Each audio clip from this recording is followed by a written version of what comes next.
সুপ্রিয় শিক্ষার্থীবৃন্দ, সবাইকে ম্যাথ ম্যাজিক এপিসোড 20-তে স্বাগতম জানাচ্ছি। তো যারা ধারাবাহিকভাবে আমাদের ক্লাসগুলো করতেছো তাদেরকে অসংখ্য ধন্যবাদ। যারা ক্লাসগুলো করেনি তারা খুব শীঘ্রই ক্লাসগুলো কমপ্লিট করে নেবে। তো আজকের একটি ম্যাথ আমরা সমাধান করব, যেটা ক্যালকুলেটরের সাহায্যে খুব সহজে সমাধান করা যায়। তবে আমরা সেটা ক্যালকুলেটরের মাধ্যমে না করে নিজেরা করার চেষ্টা করব ক্যালকুলেশনের দক্ষতা খাটিয়ে। তো চলো শুরু করি। তো প্রথমে হচ্ছে আমরা এইখানে দেখো 9 পাওয়ার 9 ভাগ আছে হচ্ছে 9 পাওয়ার 9। তো এখানে 9 পাওয়ার ভাগ 9 পাওয়ার করলে হয় 1। তারপর হচ্ছে ভাগ 9 পাওয়ার 9 ভাগ 9 পাওয়ার 9 থাকলো। তো এর পরবর্তীতে দেখো 1-এর সাথে ভাগ হচ্ছে 9 পাওয়ার 9, তাহলে সেটা ভাগ আকারে লিখলে হয় 1/9 পাওয়ার 9 এরকম হয়। আর ভাগ হচ্ছে 9 পাওয়ার 9। তো এখন আমরা হচ্ছে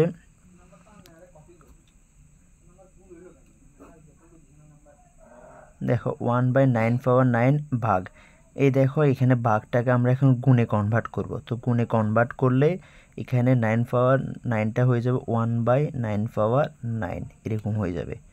তো তারপর এখানে 9টা থেকে গেল, এখানে দেখো উপরে 1 আর 1 গুণ করলে 1 থাকে, আর 9 পাওয়ার 9 ইন্টু হচ্ছে 9 পাওয়ার 9, অর্থাৎ আমরা নিচে নিচে গুণ করতেছি। তো যেহেতু তাদের দুটোটার সূচক অর্থাৎ পাওয়ারটা বেসটা সেম, তাহলে আমরা হচ্ছে তাদের পাওয়ারগুলো যোগ করে দিতে পারবো। 9 + 9 হচ্ছে কত? 18।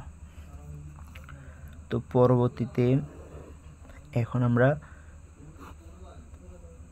দেখো 1/9 পাওয়ার 18 এটাকে এইভাবে লেখা যায় 9 ইনভার্স 18 এভাবে লেখা যায়। তো তারপর দেখো এখন আমরা এর 9 এখানে যে পাওয়ার 9টা আছে এটাকে আমরা ভেঙে লিখব। এটাকে ভেঙে লিখলে এভাবে হয়। তো 9 পাওয়ার -18, তাহলে এখানে হবে 1/9। এখানে 18কে আমরা 9 দ্বারা কেটে দিলে এখানে থাকে হচ্ছে কত? এখানে ক্যালকুলেশন করলে এরকম হবে যে -18 ভাগ হচ্ছে 9।